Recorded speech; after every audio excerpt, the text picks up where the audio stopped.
할렐루야.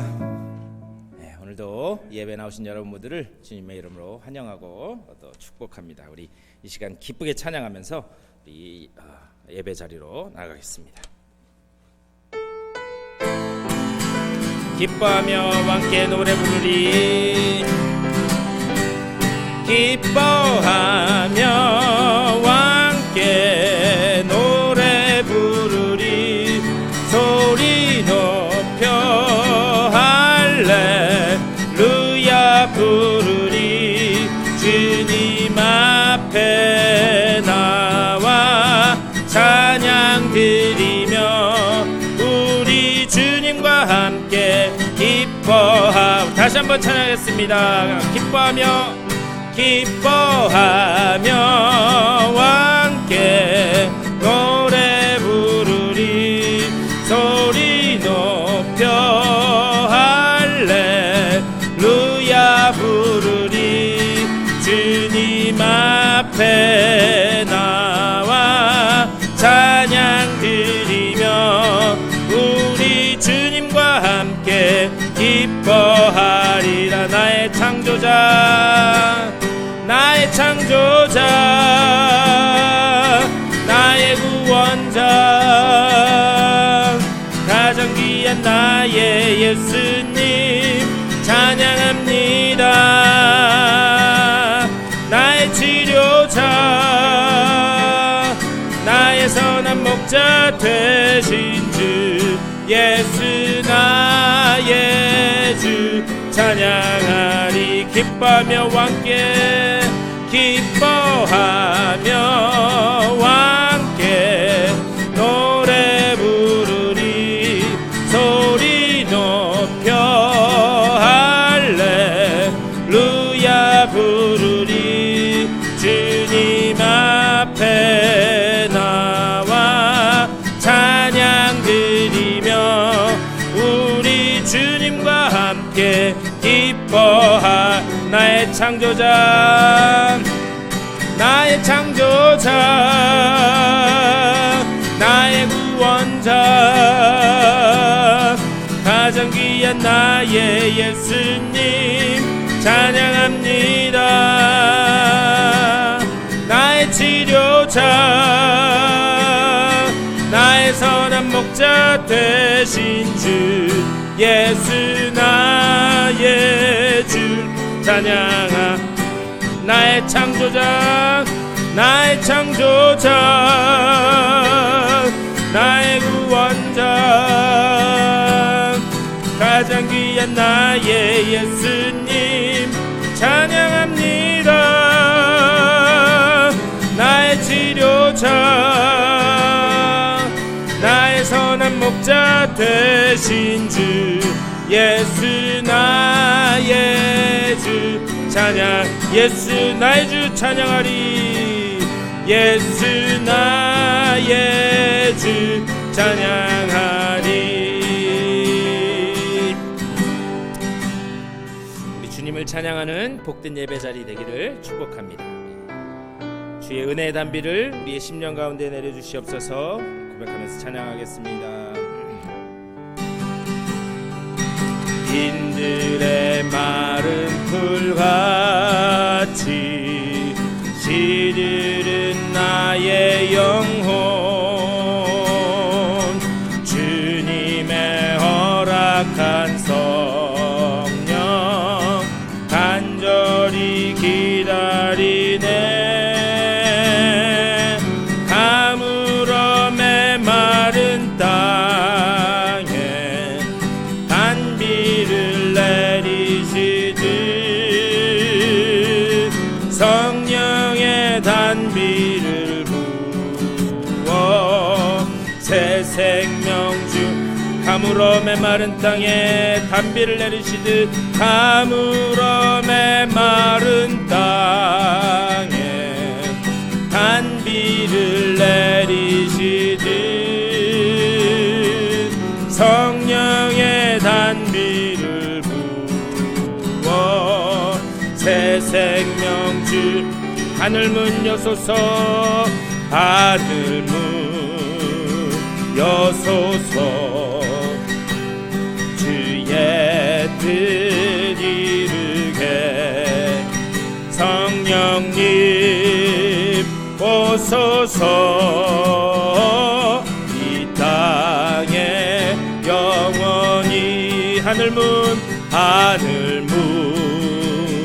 여소서 주의 뜻 이루게 성령님 오소서 이 땅에 영원 가물어 메마른 땅에 가물어 메마른 땅에 단비를 내리시지 성령의 단비를 부어 새 생명 주옵소 절 따라 우로를 내려 절 따라 우로를 내려 소목이 무성하니 갈급한 내 심령 위에 성령을 부소서 가물어 메마른 땅에 단비를 내리시지 성령의 단비를 부어 새 생명주 가물어 메마른 땅에 단비를 내리시듯 가물어 메마른 땅에 단비를 내리시듯 성령의 단비를 부어 새 생명 주옵소 하늘문 여소서 하늘문 여소서 주의 뜻 이루게 성령님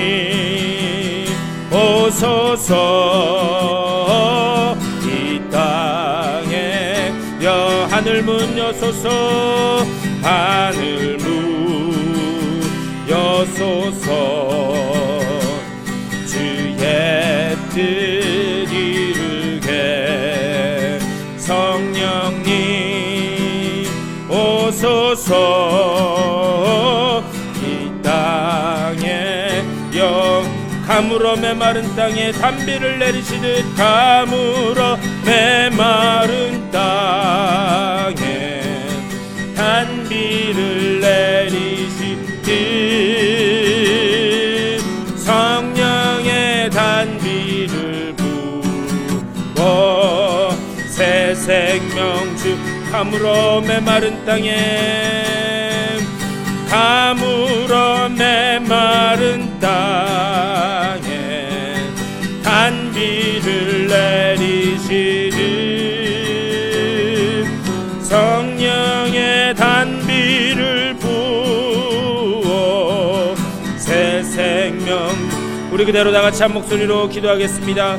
우리의 메마른 심령 가운데 은혜의 단비를 내려주시사 오늘 그 은혜 안에서 새로운 생명이 솟아나게 하여 주시고 그 은혜와 기쁨과 감격을 가지고 주님 앞에 영광 올려드리는 복된 예배 될 수 있도록 인도하여 주시옵소서. 받을 은혜를 사모하는 마음 가지고 다같이 한 목소리로 기도하겠습니다. 주님의 크신 사랑과 은혜를 감사드립니다. 아버지 오늘 이 아침에도 저희들 불러주시고 주님 앞에 예배하며 나가게 하시니 감사를 드립니다. 우리의 메마른 심령 가운데 은혜의 단비를 내려주시되 갈급한 내 심령 위에 성령을 부어주셔서 그 은혜 안에서 우리 가운데 새로운 생명이 솟아나게 하여 주시고 아버지 정말 그 힘과 능력을 가지고 그 기쁨과 감격을 가지고 주님 앞에 예배하는 복된 예배절이 될 수 있도록 주의 아버지 붙잡아 주고 좀 인도하여 주시옵소서. 주님의 은혜를 감사드립니다. 각자의 자리에 흩어져 있던 우리들 오늘 거룩하고 복된 주일에 주의 전으로 불러주시고 주님 앞에 예배하며 영광 올려드리며 이 귀한 주일을 보낼 수 있도록 인도하여 주시니 감사를 드립니다. 주님의 은혜가 우리 가운데 있음을 믿사오니 그 은혜만 사목해 하여 주시고 그 은혜만 바라보게 하여 주시며 그 은혜의 말씀에 붙들리는 우리가 되게 하여 주시옵소서. 오늘 우리가 예배할 때에 우리의 메마른 심령 가운데 은혜의 단비를 내려주시고 그 가운데 새로운 생명이 솟아나게 하여 주시며 그 힘과 능력과 은혜를 가지고 주님 앞에 영광 올려드리는 복된 예배될 수 있도록 인도하여 주시옵소서. 모든 것 감사드리옵고 우리 주 예수 그리스도의 이름으로 간절히 기도드리옵나이다. 아멘. 우리 다 같이 일어나셔서 찬송 40장 찬송하시겠습니다.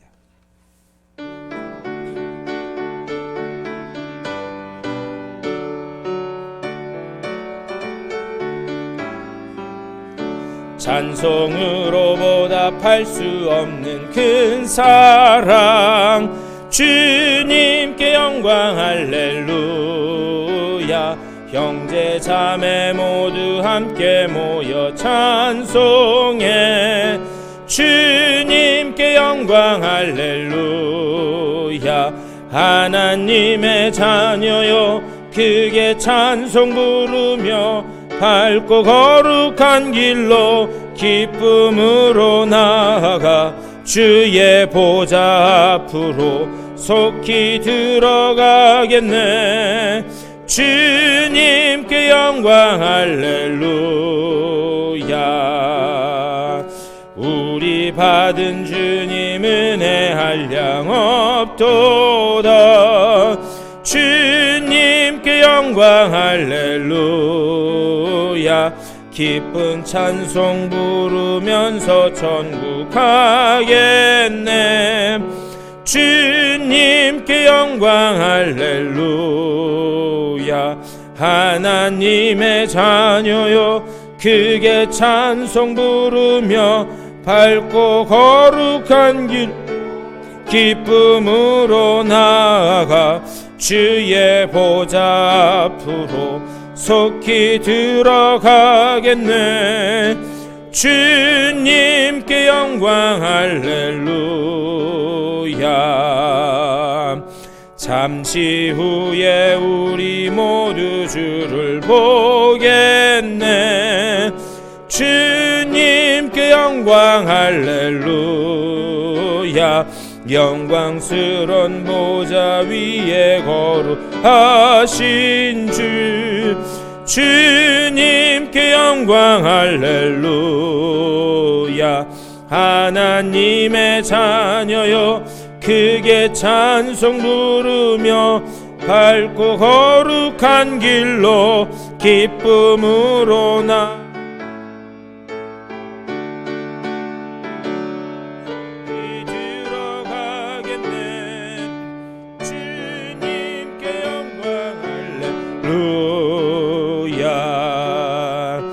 만국 백성 천국에서 소리 서 주님께 영광 할렐루야.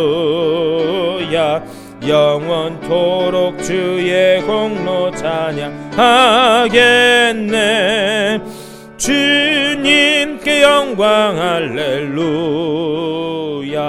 하나님의 자녀여 크게 찬송 부르며 밝고 거룩한 길로 기쁨으로 나아가 주의 보좌 앞으로 속히 들어가겠네.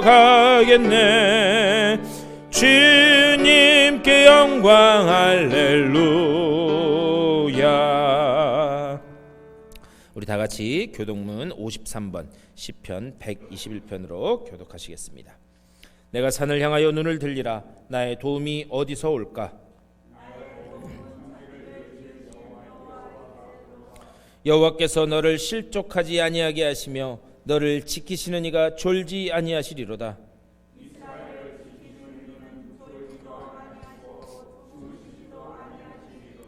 여호와는 너를 지키시는 이시라. 여호와께서 내 오른쪽에서 내 그늘이 되시나니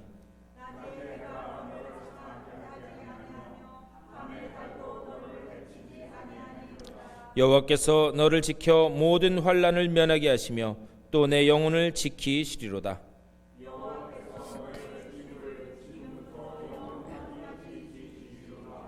아멘. 우리 사도신경으로 우리의 신앙을 고백하겠습니다.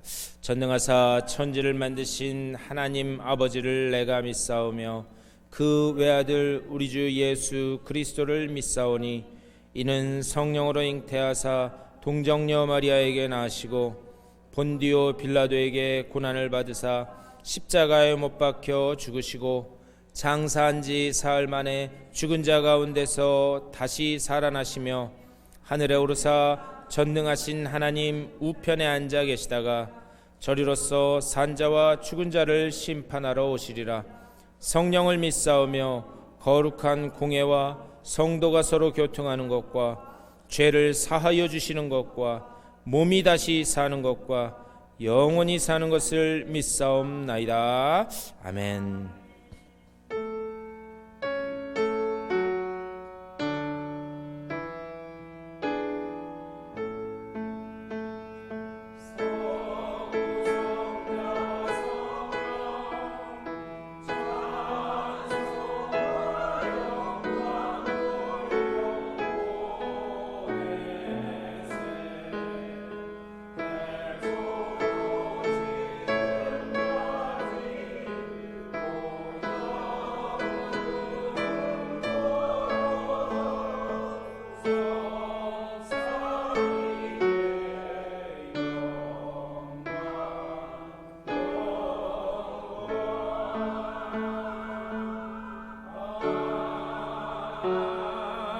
아멘. 다 자리에 앉아주시고 우리 강범석 장로님 나오셔서 우리를 대표해서 기도해 주시겠습니다.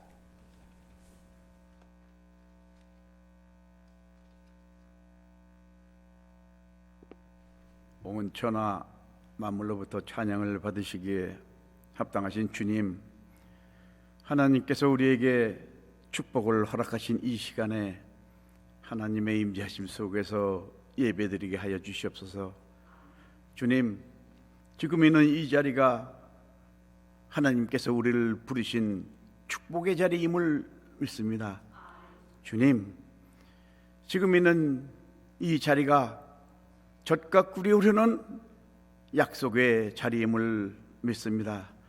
우리들의 환경과 신앙 수준에 알맞게 역사하시는 주님, 이제 이 시간 전에 이들이 하나님의 임재하심 속에서 예배를 드릴 수 있도록 저희들에게 십자가를 보내사 예수님의 영광스러운 영의 세계의 입문이 되어 예수님이 행하신 모든 일들을 이해할 수 있도록 영의 눈을 뜨게 하여 주시어 저희들이 비록 육신의 몸을 가지고 있더라도 영의 세계를 볼 수 있도록 축복하여 주시옵소서.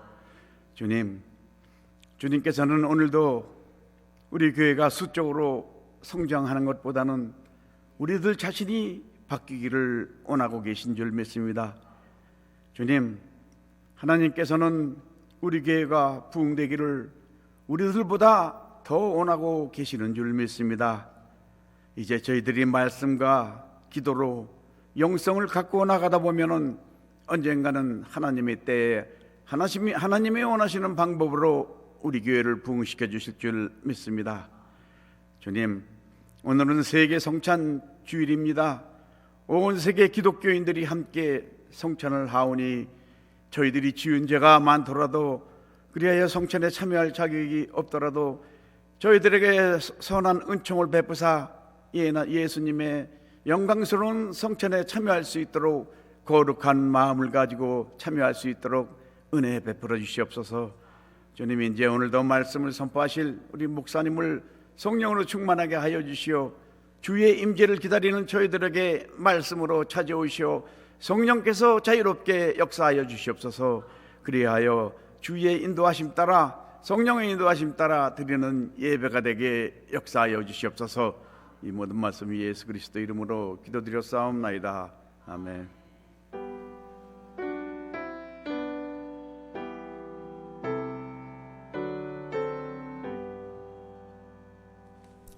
우리 찬송 한 장 더 하겠습니다. 218장 찬송하시겠습니다.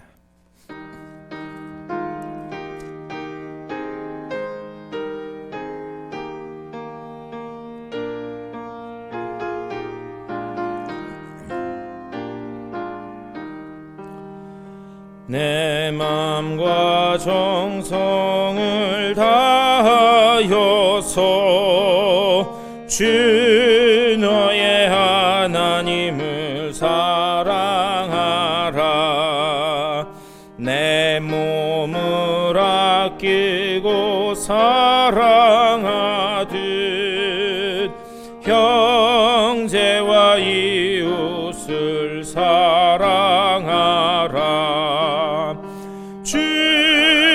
주께서 우리에게 명하시니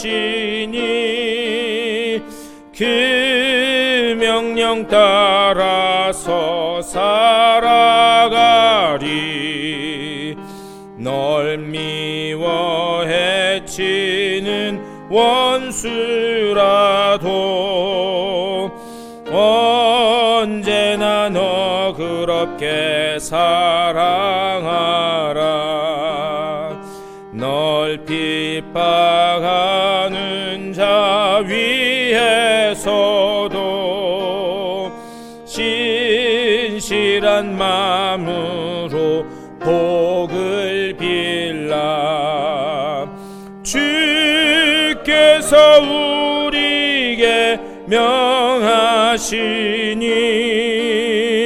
그 명령 따라서 살아가리.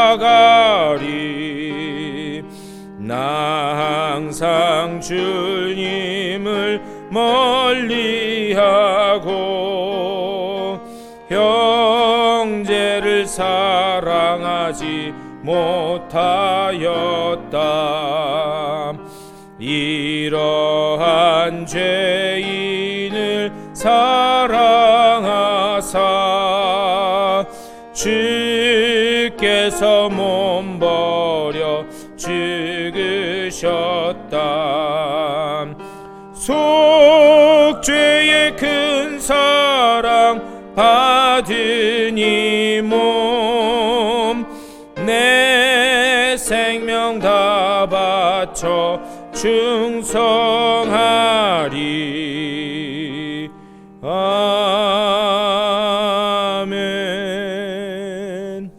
오늘 예배 나오신 여러분들을 환영하고 축복합니다. 우리 시간 다 같이 일어나셔서 전우자와 인사 나누시겠습니다. 잘 오셨습니다.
잠시 교회 소식 전해드리겠습니다. 우리 계속 광고 드린 대로 다음 주일입니다. 다음 주일은 9시에 이곳에서 미국 회중과 같이 예배드리고요.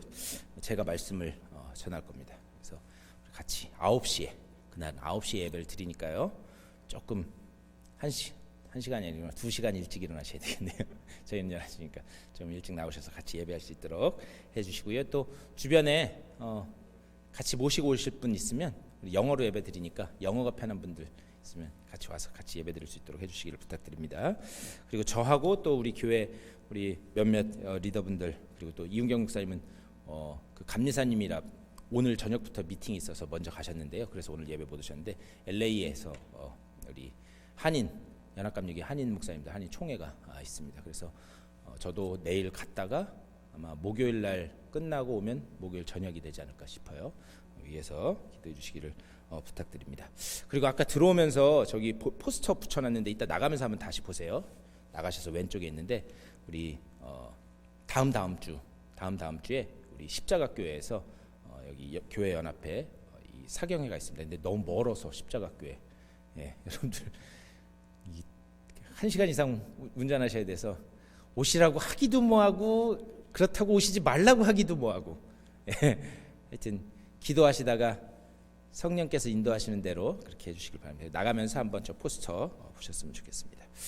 다른 그리고 그 한 가지 안타까운 소식은 우리 이 제임스 성도님 바로 위에 누님께서 소천하셨어요. 그래가지고 오늘 아침에 급하게 미시간에 가셨습니다. 네, 그래서 차로 가신다고 그래요. 갑자기 뭐 이게 결정이 돼가지고 그냥 가시는 바람에 그래서 차로 가시고 그다음에 목요일 날 장례가 있다고 합니다. 그리고 장례 마치고 거기 한 1, 2주 더 계시다가 다시 차로 오신다고 하니까 여러분들 기억하시고 위에서 기도해 주시기를 부탁을 드립니다. 우리 하나님의 말씀 보시겠습니다. 우리 팔복 말씀 마태복음 5장 1절부터 10절까지의 말씀 이제 거의 다 외우셨을 것 같은데요. 다음 주에는 팔복의 마지막 시간이니까 시험을 보도록 하겠습니다. 어떤 시험 본다님은 또 시험 들어서 안 나오시는 게 화면 한번 안 띄워볼 거예요. 제가 한번 그래서 우리 1절부터 10절까지의 말씀 한 절씩 교독하시겠습니다. 예수께서 무리를 보시고 산에 올라가 앉으시니 제자들이 나온지라. 심령이 가난한 자는 복이 있나니 천국이 그들의 것이며 온유한 자는 복이 있나니 그들이 땅을 기업으로 받을 것이며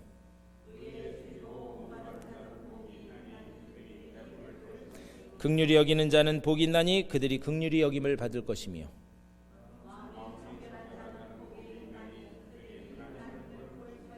화평하게 하는 자는 복이 있나니 그들이 하나님의 아들이라 일컬음을 받을 것이며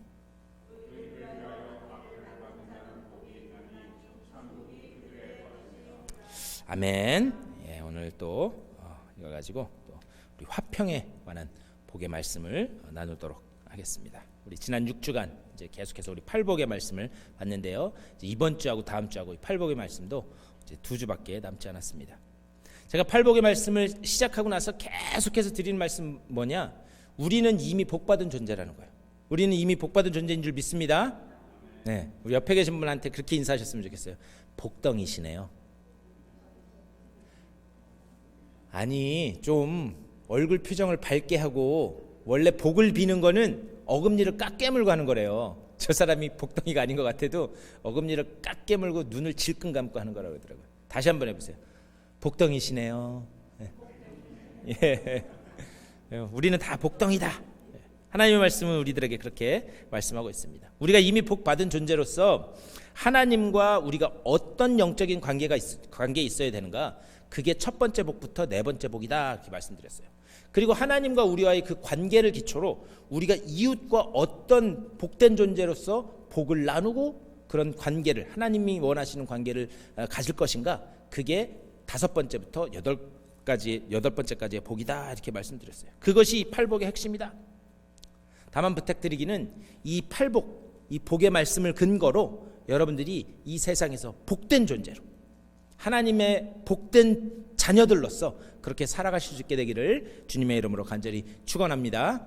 네, 오늘 이제 7번째 시간으로 화평, 또 화목, 화평과 화목 사실 이거는 같은 개념이에요. 이 화평의 복이 무엇인가, 화목의 복이 무엇인가 그것을 한번 말씀을 나누고자 합니다. 우선 말씀을 나누기 전에요. 제가 질문 하나 드려볼게요. 사람은 이기적일까요? 아니면 이타적일까요? 이기적이에요? 그렇게 그냥 바로 고민을 하고 말씀하셔야 되는데 이 주일날 아침부터 웬 철학적인 질문이냐? 사람이 이기적일까 이타적일까? 제가 말씀을 준비하면서 이렇게 책을 보다 보니까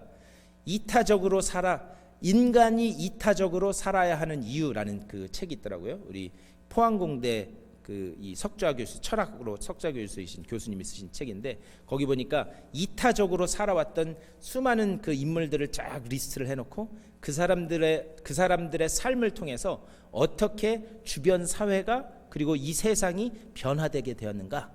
그래서 그 결론은 뭐냐? 인간은 이타적으로 살아야 된다. 이제 그런 이 책이 있더라고요. 그런데요, 제가 예전에 다큐멘터리를 보니까 동양 문화는 이타적인 문화고 서양 문화는 이기적인 문화라는 거예요. 그러니까 뭐 이기적이다 이타적이다 이게 나쁘다는 게 아니라 그렇다는 거예요. 자기중심적이라는 거예요. 그러면서 UC 버클리의 어떤 그 한국학과 동양학을 이렇게 공부하시는 어떤 교수님이 나와서 이제 다큐멘터리를 이렇게 하는 걸 봤는데 그래서 언어 구조도 그렇다는 거예요. 이 동양, 특별히 한국어는요. 여러분이 어떤 분하고 통화를 하다가 그분이랑 만나기로 했어요. 그런데 그분이 계신 곳으로 가기로 했어요. 그러면 전화할 때 뭐라 그래요? 제가 거기로 어떻게 한다고요? 갈게요. 이렇게 하잖아요. 예? 제가 여기로 갈게요. 근데 영어에서는 뭐라고 표현하는 줄 아세요? I'm coming. 예, I'm coming. 그래서 어떤 분이랑 만나기로 해서 제가 그 사람이 있는 쪽으로 갈 때 I'm coming 이렇게 얘기하더라고요. 정화도 그런 얘기 많이 하더라고요. 친구들하고 이렇게 놀 때 친구가 전화해가지고 야 만나자 그러면 오케이 I'm coming 그렇게 얘기하더라고요. 그러니까 그런 식으로 이 언어의 개념도 내가 중심이냐 상대방이 중심이냐 그거에 따라서 문화의 구조도 다르다라고 하는 그런 흥미로운 다큐멘터리였습니다.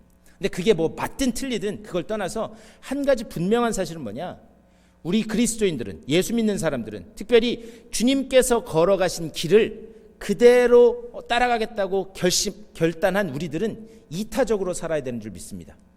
첫 번째로는 하나님을 중심으로 살아야 되는 거고요. 내 중심이 아니라 하나님을 중심으로 살아야 되고, 그리고 하나님으로부터 받은 은혜를 주변 사람들과 나누는, 주변 사람을 위해서 살아가는 이타적인 사람으로 살아가야 되는 것, 그것은 변치 않는 진리인 줄 믿습니다.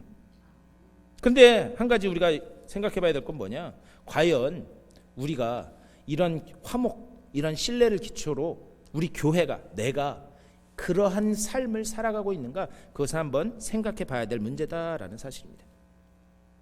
그렇다면 예수님께서 오늘 화평을 말씀하시면서 우리에게 가르치고자 하시는 화평은 뭐냐, 주님께서 말씀하고자 했던 그 화평의 복이라고 하는 것이 무엇인가, 오늘 그것을 좀 봤으면 좋겠는데요.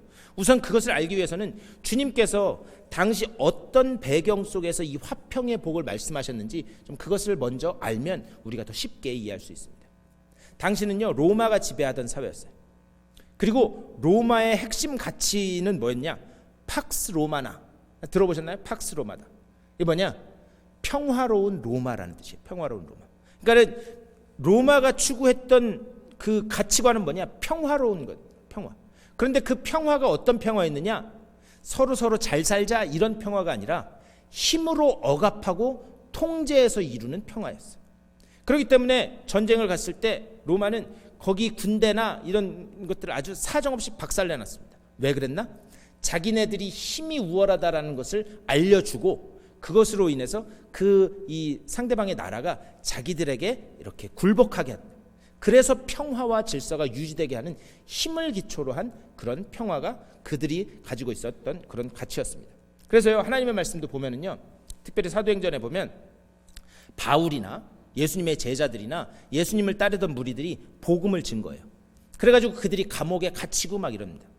그런데 왜 그들이 이 감옥에 갇히게 됐냐면, 우리가 잘못하면 복음을 증거하다 갇혔구나 이렇게 생각하는데 사실은 그게 아니었어요. 로마는 어떤 나라를 정복하잖아요. 그러면 그 나라가 뭘 믿든, 어떤 종교를 가지든, 어떤 문화를 가지고 있든 다 오케이, 다 수용해 줄게, 수용하는 그런 이 자세가 있었습니다. 그런데 딱 하나 어기면 안 되는 게 있었어요. 어기면 안 되는 것이 무엇이었는가? 로마의 질서와 평화를 깨는 일은 절대 용납하지 않았습니다. 그래서 무자비하게 막 감옥에 가두고 고문하고 그랬어요. 그러니까 복음을 증거했는데요, 복음을 증거하니까 그 성읍에서 소동이 일어나기 시작한 거예요. 어떤 소동이 일어났느냐, 복음을 받아들인 사람과 복음을 받아들이지 않는 사람들끼리의 소동이 일어났습니다. 그렇기 때문에 로마 정부는 뭐냐, 저 사람들이 예수라는 사람을 증거함으로 인해서 여기에서 평화가 깨지는구나. 그래서 무자비하게 바울도 예수님의 제자들도 옥에 잡아 가두고 하는 그런 일들이 벌어진 거예요. 그 대표적인 예가 어디 있냐, 에베소라고 하는 도시, 빌립보라고 하는 도시. 거기에서 복음을 증거할 때 소동이 일어나서 그들을 감옥에 가두고 합니다.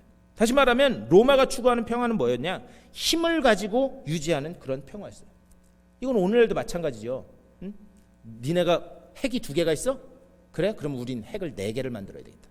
서로 경쟁하듯이 힘을 자랑하는 그런 가치관이 팽배해 있는 게 당시에도 그랬고 오늘날도 아닌가. 그런데 이런 가치관이 세상을 지배하던 당시에 예수님이 백성들에게 선포했던 화평, 화목이라고 하는 게 뭔가, 오늘 그것을 좀 봤으면 좋겠어요. 예수님께서 하신 그 말씀, 팔복의 뿌리는, 제가 계속해서 구약 말씀을 가지고 이렇게 하는데 예수님의 그 하신 말씀의 뿌리는 다 구약 성경에 있습니다. 그렇다면 구약 성경에서 이 화목고 화평에 대한 것을 제일 잘 나타내 주는 말씀이 어디 있는가? 특별히 레위기 22장 26절에서 30절까지의 말씀, 제사법, 화목제에 관한 말씀을 하고 있어요. 여호와께서 모세에게 말씀하여 이르시되 수소나 양이나 염소가 나거든 이래 동안 그것의 어미와 같이 있게 하라. 여덟째 날 이후로는 여호와께 화제로 예물을 드리면 기쁘게 받으심이 되리라. 다음 절 한번 화면 보시면서 읽어보실까요? 시작.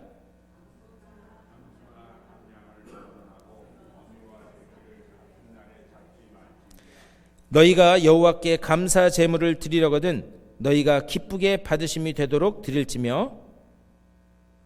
예.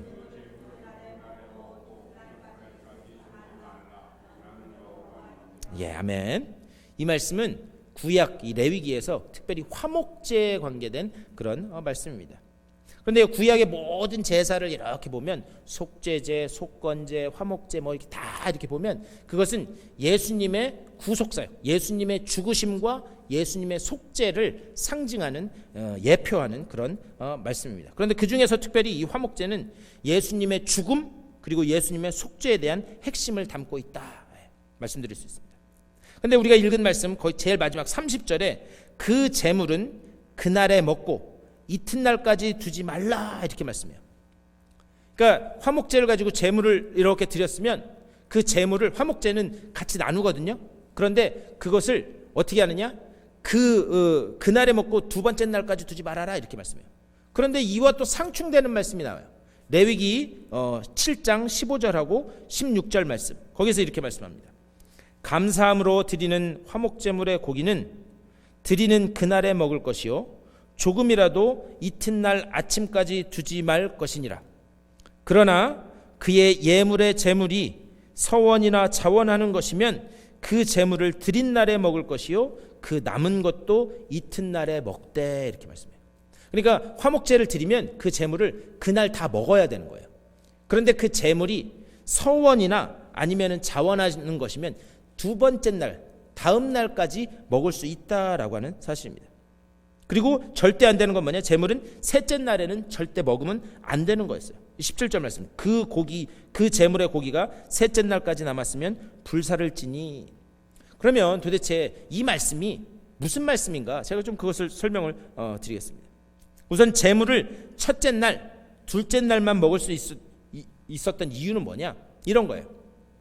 구약에서 제사를 드릴 때 가장 대표적으로 제물을 드렸던 게 뭐였냐면 소였어요. 소. 그래서 뭐 물론 경제적인 사정에 따라서 소 잡는 사람도 있고 소를 제물로 드리는 사람도 있고 뭐 양이나 염소나 아주 가난한 사람은 비둘기를 드리는 사람도 있었는데 대표적으로 하나님 앞에 제사 드릴 때 제일 많이 드렸던 것이 소였습니다. 그런데요, 그 소를 제물로 드린다고 했을 때 그것을 하루에 다 먹을 수 있는 사람이 있겠어요, 없겠어요? 제가 뭔 얘기하는지 모르시겠어요? 소 한 마리를 잡아서 그래서 하나님 앞에 화목제 제물로 드렸다고요. 그런데 첫째 날에만 다 먹을 수 있다 그랬잖아요. 그럼 그것을 다 먹을 수 있는 사람이 있을까요, 없을까요? 없겠죠. 그걸 뭐 요즘에 그 유튜브 보니까 먹방러 혹시 그런 거 보셨나요? 뭐 여자애가 호리호리하는데 뭐 스테이크 30인분 그리고 거기에다가 후식으로 라면 10개 그러면서 맛있다고 먹는데 보는 제가 다 질릴 정도로 막 그러던데 소를 제물로 드리고 그것을 다 먹을 수 있는 사람이 없습니다. 그러면 어떻게 해야 그날 자원이나 서원으로 드린 그 제물이라고 쳤을 때 두 번째 날 어떻게 해야 두 번째 날까지 먹을 수 있겠어요? 어떻게 하면 되겠어요? 예? 그렇죠. 나눠 먹으면 되는 거예요. 나눠 먹으면. 혼자서 못 먹으면 나눠 먹으면 되는 겁니다. 바로 여기에 이 화목제의 핵심이 있다라고 하는 사실입니다. 화목제를 통해서 하나님이 백성들에게 원하셨던 진짜 그 속 깊은 뜻은 뭐냐? 함께 먹고 나눠 먹으라라고 하는데 그 핵심 뜻이 있다라는 거예요. 그러니까 화목제를 통해서 함께 먹고 나눠 먹으라. 그런데 놀라운 사실은 뭐냐? 하나님이 일하시는 방식이 이렇다는 거예요. 하나님은요 항상 함께 그리고 같이 하는 것을 즐거워하신다는 거예요. 인간을 창조하신 후에 아담이 홀로 있는 것을 좋지 않게 여기시고 어떻게 했어요? 돕는 배필로서 하와를 하나님께서 만드신 거예요.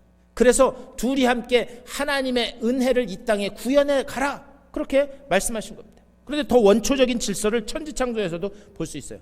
하나님께서 특별히 세상 만물을 말씀으로 창조하시는데 인간을 창조하실 때 뭐라고 말씀하고 있는 줄 아세요?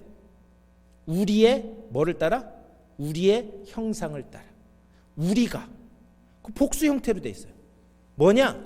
성부, 성자, 성령 세 분이 세 분의 그 작품이 뭐냐? 우리 인간이라는 거예요.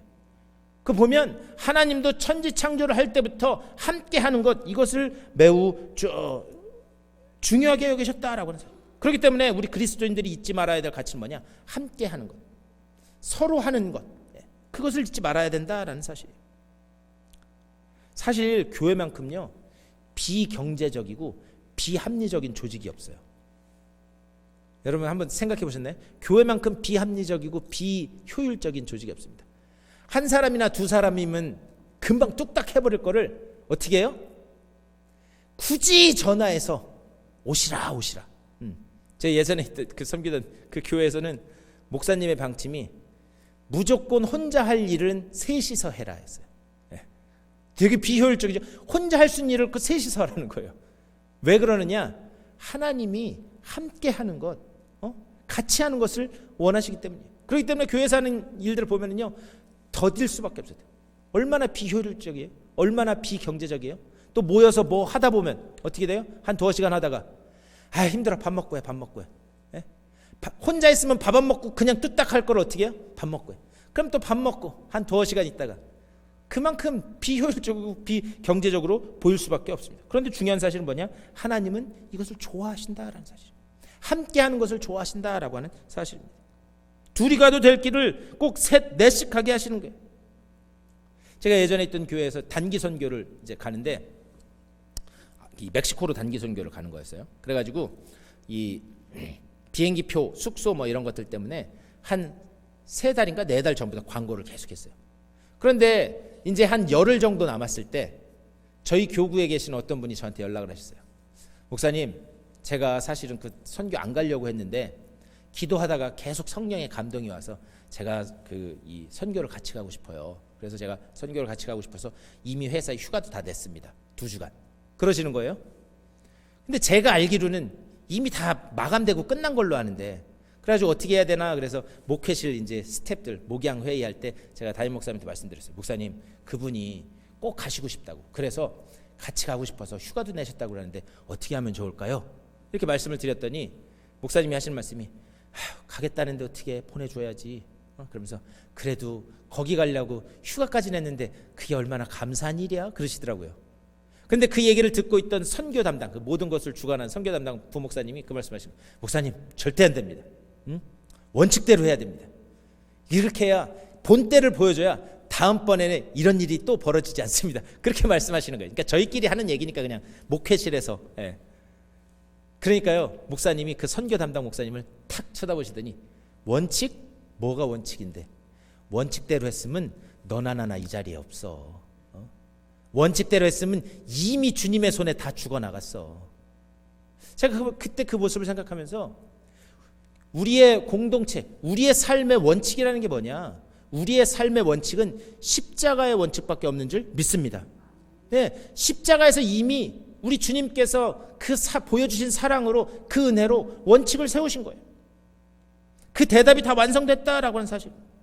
하나님은 그만큼 함께하는 것을 좋아하신다라는 사실.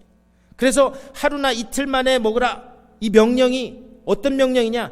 함께하고 같이 하라는 하나님의 깊은 배려가 담겨 있다라고 하는 사실. 그렇다면 3일째까지 먹지 못하게 하신 이유는 무엇인가? 아니, 그렇잖아요. 하루를 더 늘리면, 상식적으로 생각할 때 하루를 더 늘리면 더 많은 사람과 이렇게 나눌 수 있지 않을까? 우리 그렇게 생각해 볼 수 있습니다. 그런데 레위기 17장 18절 말씀, 거기에 이렇게 돼 있어요. 만일 그 화목제물의 고기를 셋째 날에 조금이라도 먹으면 그 제사는 기쁘게 받아들여지지 않을 것이라. 드린 자에게도 예물이 예물답게 되지 못하고 도리어 가증한 것이 될 것이며 그것을 먹는 자는 그 죄를 짊어지리라. 여기서 만일 그 화목제물의 고기를 셋째 날에 조금이라도 먹으면 이렇게 돼 있어요. 자, 제물을 먹는 사람이 누구예요? 첫 번째로 제물이 먹는 사람이 제사를 드린 사람이 먹는 거예요. 첫 번째로 제사를 드린 사람이 제물을 먹습니다. 그리고 셋째 날에 고기가 남아서 제물 드렸던 사람이 그 고기를 먹는다. 이게 무슨 말이냐면 아까 제가 말씀드렸죠. 소를 예로 들면서 제물을 잡았으면 그것을 어떻게 한다고요? 다 혼자 못 먹으니까 나눠 먹는다 그랬어요. 그러면 여러분 한번 생각해 보세요. 제일 먼저 누구한테 나누겠어요? 이 너무 어려운 질문인가? 자, 제물을 먹고 이제 그걸 먹게 됐어요. 근데 다 혼자 못 먹을 양이야. 그럼 제일 먼저 누구한테 나눠주겠어요? 미운 사람 떡 하나 준다고 미운 사람한테 주시겠어요? 아니죠. 가까운 사람, 친한 사람, 좋아하는 사람한테 먼저 주겠죠? 그렇잖아요. 김치찌개를 끓였는데 김치찌개가 좀 많아. 근데 이웃집에 두 집이 있어. 한 집은 이쁜 집, 한 집은 죽일 놈. 그럼 누구한테 나눠주겠어요? 그럼 물어보나만 하지. 그러니까 이 얘기는 뭐냐? 음식을 나눠줄 때요, 가까운 사람, 좋아하는 사람부터 이렇게 나누게 되어 있습니다. 이렇게 하면서 점점 거리가 그래도 남으면 그 다음 2순위, 3순위 그러면서 계속해서 이렇게 나눠주는 거예요. 그런데 이렇게 하면 고기가 남아야 되겠어요? 안 남아야 되겠어요? 그렇죠. 고기가 안 남아야 되는 게 사실입니다. 고기를 안 남기기 위해서는 내가 원치 않는 관계에 있는 사람까지도 뭐냐? 이 제물이라고 하는 매개체를 통해서 서로 나눠야 된다라고 하는 사실이에요. 그런데 고기가 남았다. 3일째까지 고기가 남았다라고 하는 사실은 뭐냐? 안 했다는 거예요. 안 했다는 거. 점점 먼 사람에게도 나눠야 되지만, 내가 원치 않는 사람에게도 나눠야 되지만, 그것은 뭐냐? 내가 하지 않았다라고 하는 사실을 이야기하고 있는 거예요. 그래서 남겨놓고 누가 먹는가? 내가 먹는 거예요. 자기가. 그래서 18절 중간에서 이렇게 말씀해요. 그 제사는 기쁘게 받아들여지지 않을 것이라. 드린 자에게도 예물답게 되지 못하고 도리어 가증한 것이 될 것이며, 가증한 것이 된다는 거예요. 그렇다면 왜 도대체 주님께서는 하나님께서는 이것을 가증한 것이다, 가증한 것이 될 것이다 이렇게 말씀하셨는가? 이것을 알려면은요, 마태복음 5장 말씀을 다시 한번 봐야 됩니다. 마태복음 5장 23절 24절의 말씀입니다. 우리 한 절씩 교독하실까요? 제가 먼저 읽겠습니다. 그러므로 예물을 제단에 드리려다가 거기서 내 형제에게 원망 들을 만한 일이 있는 것이 생각나거든.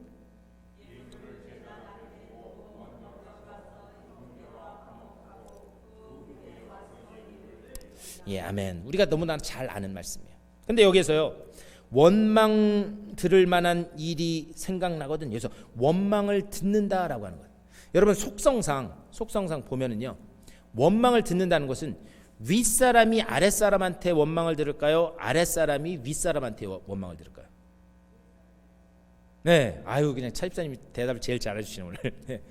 원망은 사실, 원망은 뭐냐? 아랫사람이 약자가 원망을 듣는 거예요. 약자가 원망을 하는 거예요. 뭐냐? 그런데 예물을 드리는 자가 예물을 드리다가 약자의 원망 소리가 생각나거든. 예물 드리기 전에 먼저 가라는 거예요. 먼저 가라는 거예요. 약자의 원망 소리가 내게 들린다라고 하면 먼저 가라는 거예요. 이게 다시 말하면 레위기 7장의 화목제의 말씀과 좀 전에 읽은 마태복음 5장이 같은 말씀을 이야기하고 있다라는 사실입니다. 레위기 말씀을 보면 3일째까지 남아있는 것이 없어야 되는 거예요. 이 제물의 의미는 뭐냐? 평소에 나와 좀 불편했던 사람들, 관계 맺기 원치 않았던 사람들과도 관계 맺고 나누고 화목하라, 그것을 말씀하고 있다라는 사실입니다. 하나님의 이 제사의 과정 속에서 하나하나 이런 속 깊은 그런 의미를 담아 놓으셨다라는 사실이에요. 자, 그렇다면 우리가 이제 어떻게 해야 되는가? 지금 쭉 이 말씀을 들었는데요, 그렇다면 우리가 어떻게 해야 되는가? 마태복음 18장 18절 말씀입니다. 우리 다 같이 한 목소리로 읽겠습니다. 시작. 진실로 진실로 너희에게 이르노니 무엇이든지 너희가 땅에서 매면 하늘에서도 매일 것이요 무엇이든지 땅에서 풀면 하늘에서도 풀리리라. 아멘. 우리는 이 말씀을 흔히 어떻게 이해를 하고 있냐면요, 우리가 기도할 때 하나님께서 우리에게 큰 권능을 주셔서 그래서 이 땅에서 무언가를 하면 하늘에서도 그것이 이루어지고 또 이 땅에서 풀면 하늘에서도 풀린다. 우리는 그렇게 흔히 이해를 합니다. 물론 그런 의미도 있습니다. 그런데 더 깊은, 주님께서 이 말씀을 하신 더 깊은 이유가 있습니다. 그거 어떻게 알 수 있는가? 단어를요 살짝 바꿔볼 테니까 한번 여러분 화면을 보시면서 단어를 살짝 느낌이 어떻게 다른지 한번 보시기 바랍니다. 진실로 너희에게 이르노니 무엇이든지 너희가 땅에서 용서하지 않으면 하늘에서도 용서하지 않을 것이요 무엇이든지 땅에서 풀면 하늘에서도 풀리리라. 이 단어를 바꿔보니까 느낌이 확 틀리죠. 이것은 무슨 얘기인가? 이 한국말에 참 적절한 표현이 그건 것 같아요. 어떤 사람들하고 관계가 안 좋을 때 우리 뭐라 그러죠? 풀어. 특별히 예수 안 믿는 사람들은 뭐라 그래요? 이런 거 보면 예수 안 믿는 사람들이 더 좋은 것 같아. 한 잔 먹고 풀어 그냥, 우리 그러잖아요. 근데 한 잔 먹고 풀면 풀리는데 예수 믿는 사람들은 한 잔을 안 먹어서 그런가 잘 안 풀리는 것 같아요. 근데 한국말에 풀어, 그런 말 합니다. 바로 이것을 말하는 거예요. 좀 더 근본적으로 말씀드리면 뭐냐? 우리들은 이미 하늘에서부터 풀림을 받은 자들이다라고 하는 사실이에요. 뭐냐?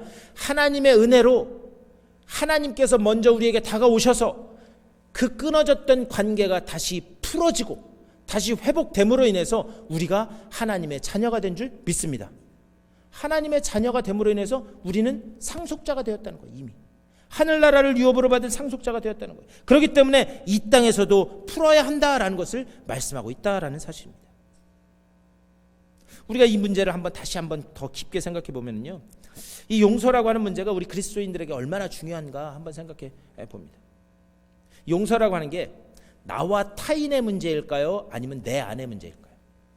여러분 한번 가만히 생각해 보셨으면 좋겠어요. 용서라는 게 나와 타인의 문제일까? 아니면 내 안의 문제일까? 결국 푸는 사람도 자기 자신이고 매는 사람도 자기 자신이에요. 다시 말하면 뭐냐? 결국 용서라는 것도 내 안의 문제다라고 하는 사실입니다. 마태복음 18장 18절 말씀, 이것을 다시 보면 결국 땅에서 매는 사람, 푸는 사람도 나이다. 이것은 나와의 싸움이지 원수와의 싸움이 아니다라고 하는 것을 말씀하고 있다라는 사실입니다. 오늘 이 말씀 통해서 주님께서 우리에게 하시는 말씀은 뭐냐? 너는 이미 이 화평과 화목의 복을 받은 복된 존재이다. 그것을 말씀하는 거예요. 너는 그 화평과 화목에 의해서 나의 자녀가 되었고 하늘을 유업을 받는 하나님의 자녀가 되었다라는 사실을 우리들에게 말씀하고 있다는 사실이에요. 그렇다면 너희가 이미 예수 그리스도의 보혈로 화평과 화목의 복을 받은 사람이라면 너희가 나가서 어떻게 살아야 되겠는가? 그것을 주님께서는 오늘 우리에게 질문하고 계신다라고 하는 사실입니다. 다만 부탁드리기는 새롭게 한 주간 시작되는 이 한 주간의 이 삶 속에서 우리는 이미 화평의 복을, 화목의 복을 받은 존재이다. 이 화평의 복 때문에 우리는 하나님의 아들, 하나님의 상속자가 되었다라고 하는 사실이 깨달아지고 또 이 말씀 붙들고 새로운 그 일주일간의 삶을 힘있게 멋있게 이겨나가는 여러분 다 되실 수 있게 되기를 주님의 이름으로 간절히 축원합니다. 기도하시겠습니다.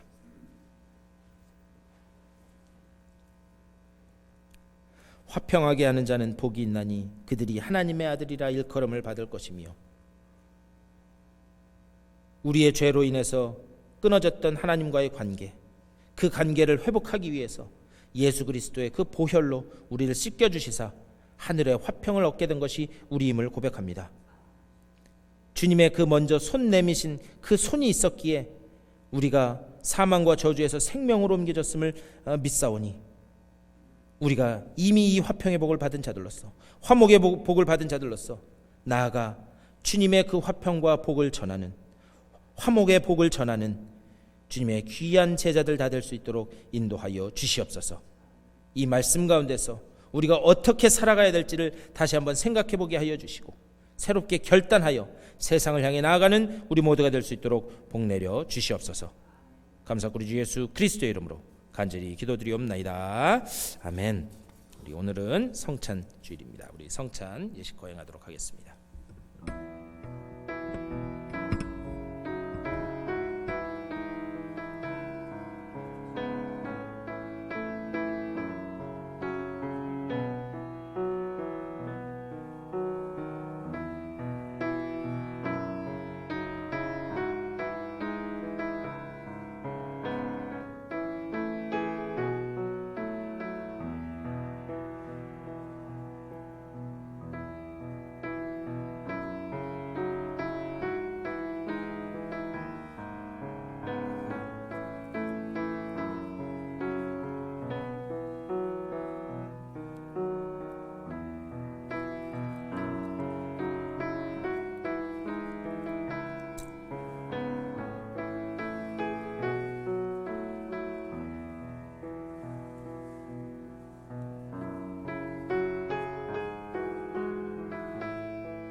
예수 그리스도 우리 주님께서는 주님을 사랑하고 지은 죄를 회개하고 형제자매와 더불어 평화의 삶을 살고자 하는 사람들을 우리 주님의 식탁에 초대하십니다. 주님은 이 성찬 속에 오셔서 우리를 만나주시며 새로운 은혜를 더해 주십니다.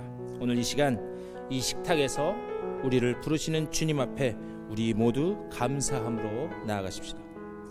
주님의 거룩한 살과 피를 마시기 전에 먼저 하나님 앞에서 우리 지난 한 달간의 삶을 되돌아보는 시간을 갖겠습니다. 우리 다 같이 지난 한 달간의 삶을 되돌아보면서 주님 말씀대로 살지 못했던 것이 있다면 주님 앞에 회개하는 회개의 기도의 시간을 갖겠습니다. 다 같이 기도하겠습니다. 주여, 우리들의 부족함을 용서하여 주시옵소서. 주여, 주의 그 말씀 가운데서 온전히 서게 하여 주시고 주님께서 기뻐하신 그 모습을 온전히 나올 수 있도록 주여 인도하여 주시옵소서. 우리 주 예수 그리스도의 이름으로 간절히 기도드리옵나이다. 오늘 우리는 십자가와 부활을 통해 우리에게 임한 주님의 놀라운 은혜를 기억하면서 주님의 말씀에 따라 이 성례를 행합니다.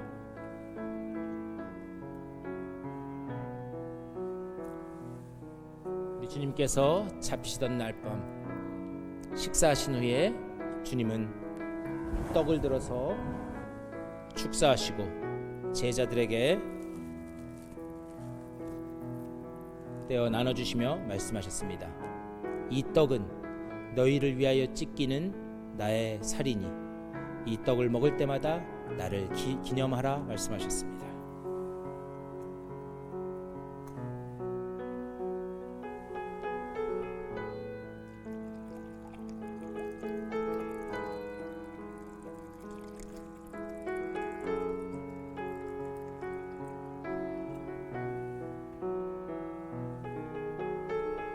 주님은 똑같은 방식으로 식사하신 후에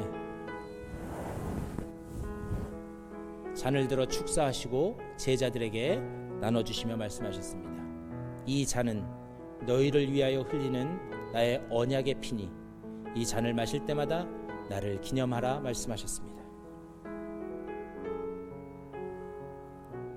다 같이 기도하겠습니다. 은혜의 성령님, 우리가 나누는 빵과 포도주 위에 함께 하셔서 주님의 은혜를 새롭게 체험하는 도구가 되게 하여 주시옵소서. 또한 머리 숙인 주님의 백성들에게 성령을 부어주시사 주님 안에서 한마음 한뜻 되어 주님을 섬기며 주님의 교회를 세워가는 일에도 하나가 되게 하여 주시옵소서. 우리 모두 하나님의 나라에서 영원한 잔치자리에 참여할 때까지 이 믿음의 여정을 담대히 걸어갈 수 있도록 인도하여 주시옵소서. 우리 주 예수 그리스도의 이름으로 기도드리옵나이다. 아멘. 우리 주님 가르쳐 주신 기도하겠습니다. 하늘에 계신 우리 아버지여, 이름이 거룩히 여김을 받으시오며 나라의 마옵시며 뜻이 하늘에서 이룬 것 같이 땅에서도 이루어지이다. 오늘날 우리에게 일용할 양식을 주옵시고 우리가 우리에게 죄진 자를 사하여 준 것 같이 우리의 죄를 사하여 주옵시고 우리를 시험에 들게 하지 마옵시며 다만 악에서 구하옵소서. 대개 나라와 권세와 영광이 아버지 앞에 영원히 싸움나이다. 아멘. 우리를 위해 주신 주님의 몸입니다. 우리를 위해 흘려주신 주님의 보혈입니다. 장로님 나오셔서요. 장로님 성찬 보좌에 있으면서 잔을 들어주시고 제가 떡을 떼어서 드리도록 하겠습니다. 한쪽에서 나오셔서 성찬을 받으시고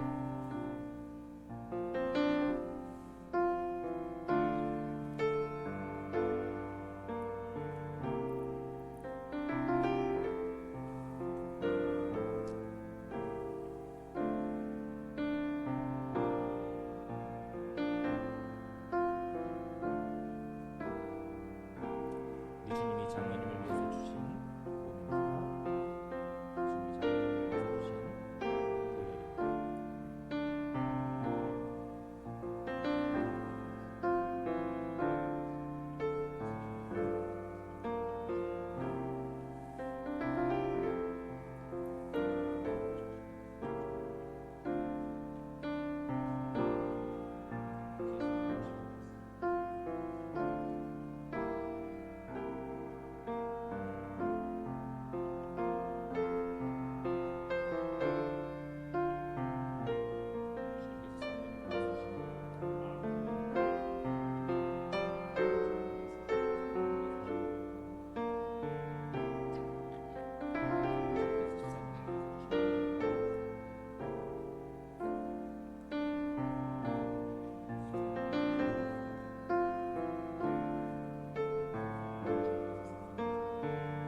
다 같이 기도하겠습니다.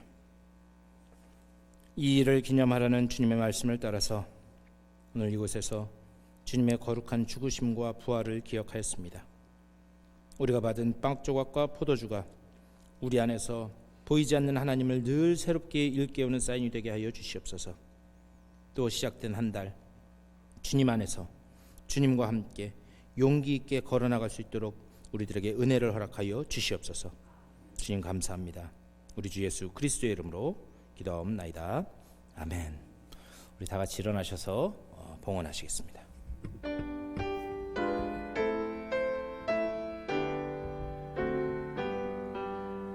나의 생명 드리니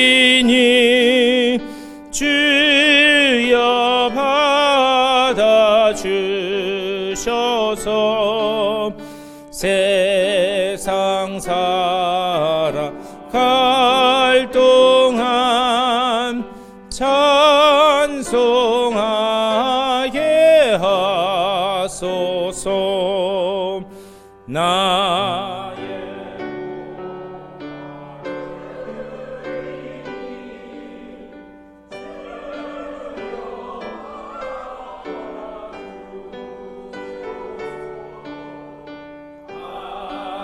하늘나라 위하여 주 뜻대로 쓰소서.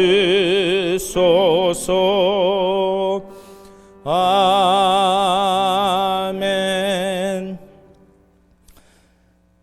주님의 은혜가 있기에 오늘 우리가 이 자리에 있을 수 있음을 믿고 주님 앞에 감사와 영광을 올려드립니다. 늘 우리가 느낄 때나 느끼지 못할 때나 그 은혜의 손길이 우리를 붙드셔서 우리가 낮아졌을 때 우리를 높여놓으시고 우리가 쓰러져 있을 때 일으켜 세우시며 어디로 갈지 몰라 방황할 때 주님 원하시는 길로 인도하시는 줄 믿고 감사를 드립니다. 그 은혜를 기억하면서 오늘 예배하는 주님의 귀한 백성들, 주님께서 주신 것의 일부를 주님 앞에 다시 올려드립니다. 이 예물 가운데 저들의 땀과 수고와 헌신이 담겨 있는 것을 주님 잘 아시는 줄 믿사오니 그 수고가 헛되지 않도록 뿌린 대로 거두는 저들의 삶이 될 수 있도록 인도하여 주시옵소서.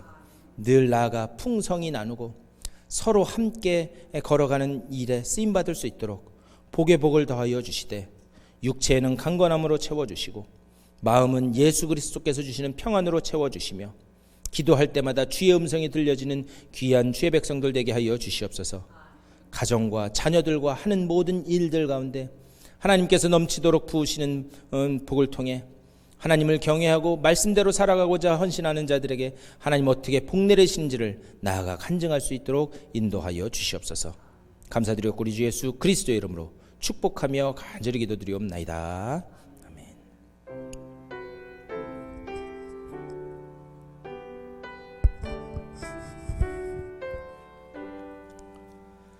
예, 우리 일어서신 채로 430장 결탄 찬송 힘있게 부르시고 축도로 예배 마치겠습니다.